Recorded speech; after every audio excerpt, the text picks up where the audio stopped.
Alright, how's it going, guys? So if you're clicking on this video, you're probably debating between whether you want to be a DPT or PTA, and you want to know what the differences are. So in this video, we're going to talk about that. Now, between a DPT and a PTA, there's quite a bit of a difference.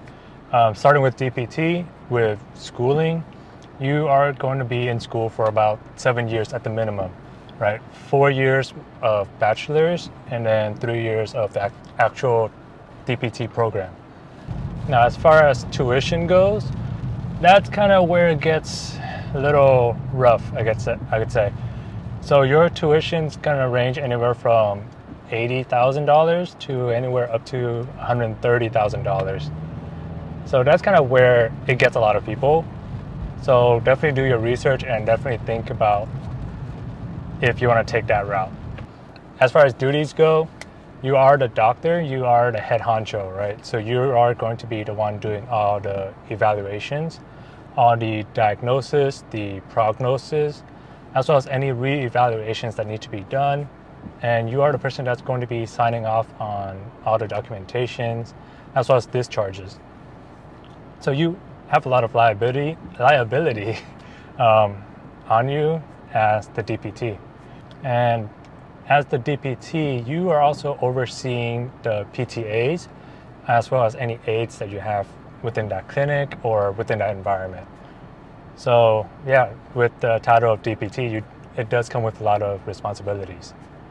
Now, as far as salaries go, you are going to average about 70,000 up to anywhere to about 135,000, depending on your location. So definitely do your research for your area to see how much the average in your area pays.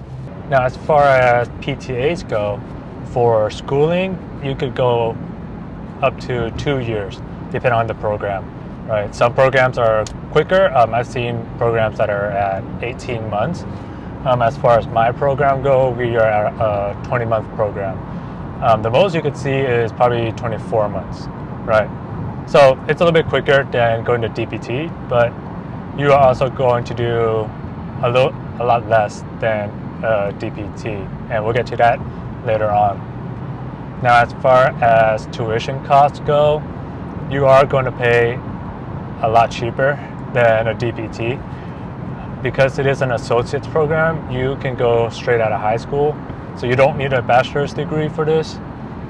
So with the tuition costs, it's going to be anywhere from $5,000 to $6,000, all the way up to a private institution paying $40,000, $50,000, sometimes $60,000, depending on where you're at.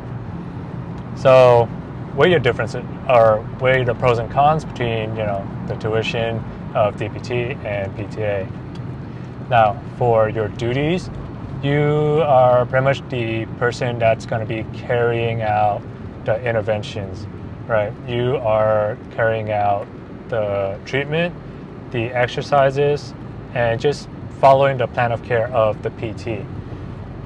Any changes you want to make to that plan of care, it needs to go through the PT and get the approval of the PT before you make changes, right?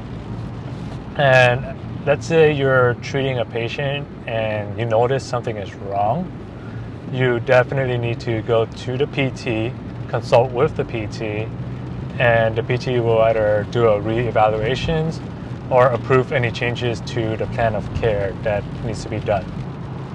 Now, as far as salaries go, you are going to be paid anywhere from $40,000 at the low end to up to $70,000, $80,000, sometimes $100,000, depending on the environment that you are in, as well as the state. Different states have higher income than others.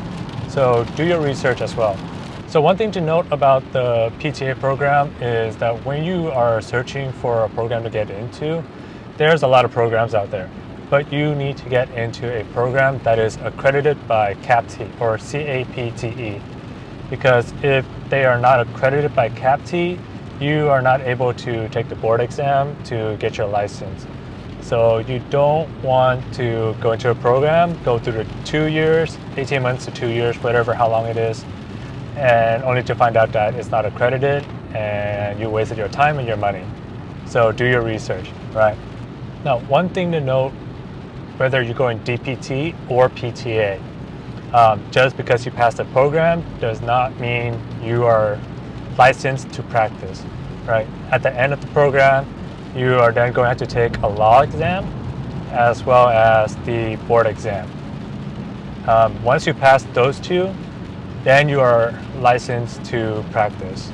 So before you kind of get excited that you passed the program, you definitely need to study and prepare for that board exam, because the board exam is going to be tough.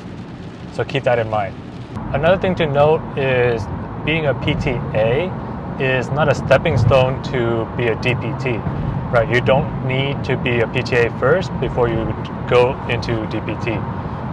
Now, if you are going to PTA and then down the road you want to be a DPT, there are bridge programs out there that allows you to go to school while you're working to get that DPT degree. So that's also an option for you if you're interested in going that route.